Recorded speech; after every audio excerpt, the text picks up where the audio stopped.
चतुर्थोध्याय इंद्रादि देवताओं द्वारा देवी की स्तुति। सिद्धि की इच्छा रखने वाले पुरुष जिनकी सेवा करते हैं तथा देवता जिन्हें सब ओर से घेरे रहते उन जया नाम वाली दुर्गा देवी का ध्यान करें। उनके सी अंगों की आभा काले मेघ के समान श्याम है। अपने कटाक्षों से शत्रु समूह को भय प्रदान करती हैं। उनके मस्तक पर आभा चंद्रमा की रेखा शोभा पाती हुए अपने हाथों में शंख चक्र कृपाण और त्रिशूल धारण करती हैं। उनके 3 नेत्र वे सिंह के कंधे पर चढ़ी हुई हैं और अपने तेज से 3 लोगों को परिपूर्ण कर रही है। ऋषि कहते अत्यंत प्राकृतिक दुरात्मा महिषासुर तथा उनकी दैत्य सेना के देवी के हाथ से मारे जाने पर इंद्र आदि देवता प्रणाम के लिए गर्दन और तथा कंधे झुकाकर उन भगवती दुर्गा का उत्तम वचनों द्वारा स्तवन करने लगे। उस समय उनके सुंदर अंगों अत्यंत हर्ष के कारण रोमांच हो आया था। देवता बोले संपूर्ण देवताओं की शक्ति का समुदाय जिनका स्वरूप का दिन देवी ने अपने शक्ति से संपूर्ण जगत को व्याप्त कर रखा। समस्त देवताओं और मनुष्यों के पुण्य उन जगदम्बा को भक्ति को नमस्कार करते वे हम लोग का कल्याण करें। जिनके अनुपम प्रभाव बल का वर्णन करने में भगवान शेषनाग ब्रह्मा जी तथा महादेव जी भी समर्थ नहीं। वे भगवती चंडिका संपूर्ण जगत का पालन और शुभ भय का नाश करने का विचार करें। जो पुण्यात्माओं के धर्म से ही लक्ष्मी रूप से, पापियों के यहाँ दैत्या रूप से, शुद्ध अंतःकरण वाले पुरुषों के हृदय में बुद्धि रूप से, सत्पुरुषों में श्रद्धा रूप से तथा कुलीन मनुष्यों में लज्जा रूप से निवास करती हैं उन आप भगवती दुर्गा को हम नमस्कार करते हैं। देवी आप संपूर्ण विश्व का पालन कीजिए। देवी आपके इस आचिंत्य रूप का असुरों का नाश करने वाले भारी पराक्रम तथा समस्त देवताओं व्यक्तियों के समस्त युद्ध में प्रकट किए हुए आपके अद्भुत चरित्रों का हम किस प्रकार वर्णन करें। आप संपूर्ण जगत की उत्पत्ति में कारण है। आपके सत्वगुण, रजोगुण और तमोगुण ये तीनों गुण मौजूद हैं तो भी दोषों के साथ आपका संसर्ग नहीं जान पड़ता। भगवान विष्णु और महादेव जी के द्वारा आदि देवता भी आपका पार नहीं पाते। आप ही सबका आश्रय हैं। यह समस्त जगत आपका अंशभूत है क्योंकि आप सबकी आदिभूत अव्याकृता प्राप्त प्रकृति हैं। देवी संपूर्ण यज्ञों में जिसके उच्चारण से सब देवता तृप्ति लाभ करते हैं वह स्वाहा आप ही हैं। इसके अतिरिक्त आप पितरों की भी तृप्ति का कारण है। अतएव सब लोग आपको शोधा भी करते हैं। देवी जो मोक्ष की प्राप्ति का साधन है, अत्यंत महाव्रत स्वरूपा, समस्त दोषों से रहित जितेंद्र तत्वों को साथ वस्तु मानने वाले तथा मोक्ष की अभिलाषा रखने वाले मनुजन इसका अभ्यास करते हुआ भगवती परा विद्या आप ही हैं। आप सब स्वरूपा हैं। अत्यंत निर्मल ऋग्वेद, यजुर्वेद तथा उद्गीत के मनोहर पद्यों के 5 रूप सामवेद का भी आधार आप ही। आप देवी त्रयी और भगवती हैं। इस विश्व की उत्पत्ति और पालन के लिए आप ही वार्ता के रूप में प्रकट हुई। आप संपूर्ण जगत की घोर पीड़ा का नाश करने वाली हैं।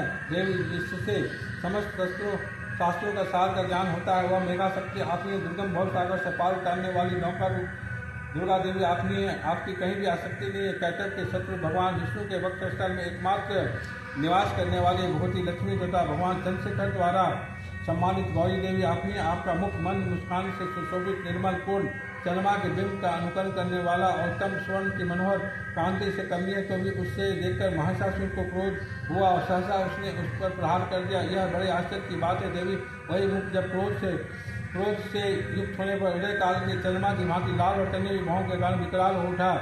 तब उसे देखकर जो महिषासुर के प्राण तुरंत नहीं निकल गए यह उससे भी बढ़कर आश्चर्य की बात है क्योंकि क्रोध में भरे हुए यमराज को देखकर भला कौन जीवित रह सकता है। देवी आप प्रसन्न हो।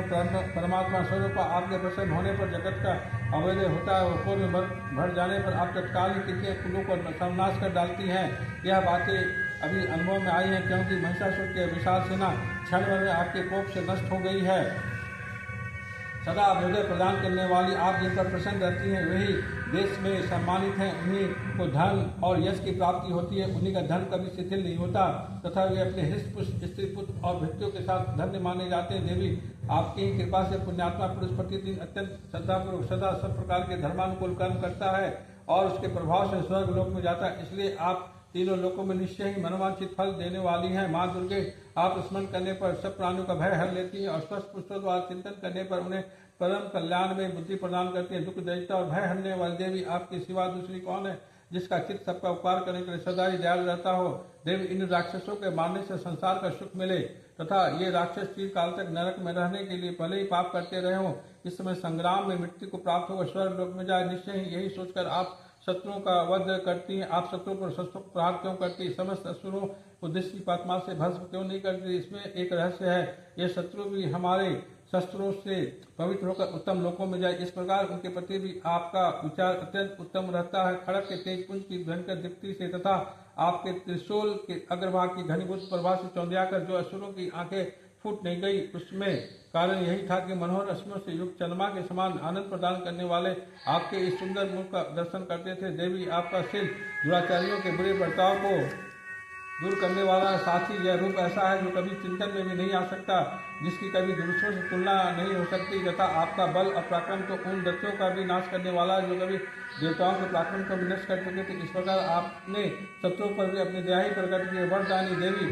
आपके इस पराक्रम की किसके साथ तुलना हो सकती है तथा शत्रुओं को भय देने वाली कैप्टन मनोहर ऐसा रूप भी आपके सिवा और कहाँ। हृदय में कृपा और हृदय में निष्ठुरता, ये दोनों बातें तीनों लोगों के भीतर केवल आप में ही देखी गई है। माता, आपने शत्रुओं का नाश करके इस समस्त लोकी की रक्षा किए, उन शत्रुओं को भी युद्ध भूमि में मारकर स्वर्गलोक पहुंचाया तथा उन्मत्त दैत्यों से प्राप्त होने वाले हम लोगों के भय को भी दूर करके आपको हमारा नमस्कार है। देवी, आप सुख समय रक्षा करें। अम्बिके, आप खड़क से हमारी रक्षा करें तथा घंटा ध्वनि और धनुष की टंकार से भी हम लोगों की रक्षा करें। चंडी के पूर्व, पश्चिम और दक्षिण दिशा में हमारी आप रक्षा करें। ईश्वरी, अपने त्रिशूल को घुमाकर आप उत्तर दिशा में भी हमारी रक्षा करें। तीनों लोकों में आपके जो परम सुंदर अत्यंत भयंकर रूप चलते रहते हैं, उनके द्वारा भी आप हमारी तथा इस भूलोक की रक्षा करें। अम्बिके, आपके कर पल्लवों में शोभा पाने वाले खड़क, शूल और गदा आदि जो अस्त्र हो, उन सबके द्वारा आप सब और समूह की रक्षा करें। ऋषि कहते इस प्रकार जब देवताओं ने जगन माता दुर्गा की स्तुति की और नंदन वन के दिव्य पुष्पों एवं गंध चंदन आदि के द्वारा उनका पूजन किया, फिर सबने मिलकर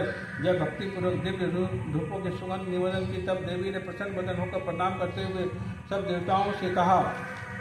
देवी बोले, देवताओं, तुम सब लोग मुझसे जिस वस्तु की अभिलाषा रखते हो उसे मांगो। देवता बोले, भगवती ने हमारी सब इच्छा पूर्ण कर दी, अब कुछ भी बाकी नहीं, क्योंकि हमारा यह शत्रु महेंद्र में मारा गया। महेश्वरी, इतने पर यदि आप हमें और वर देना चाहती हैं तो हम जब जब आपका स्मरण करें तब तब आप दर्शन देकर हम लोगों के महान संकट को दूर कर दिया करें तथा प्रसन्न अम्बिके जो मनुष्य इन स्त्रोतों द्वारा आपका स्तुति करे, उसे वित्त, समृद्धि और वैभव देने के साथ ही उसके धन और स्त्री आदि संपत्ति को भी बढ़ाने के लिए आप सदा हम पर प्रसन्न रहें। ऋषि कहते, राजन, देवताओं ने जब अपने तथा जगत के कल्याण के लिए भद्रकाली देवी को इस प्रकार प्रसन्न किया, तब वे तथास्तु कहकर वही प्रदान हो गई। भोपाल, इस प्रकार प्रभुपाल में तीनों लोगों का हित चाहने वाली देवी जिस प्रकार देवताओं के शरीरों से प्रकट हुई थी, वह सब कथा मैंने कल सुनाई। अब पुनः देवताओं को उपकार करने वाली देवी दुष्ट दैत्यों तथा शुभ निशुओं का वध करने एवं सब लोगों को रक्षा करने के लिए गौरी देवी के शरीर से जिस प्रकार प्रकट हुई थी, वह सब प्रसंग मेरे मुझ से सुनो, मैं उसका तुमसे यथावत वर्णन करता हूँ।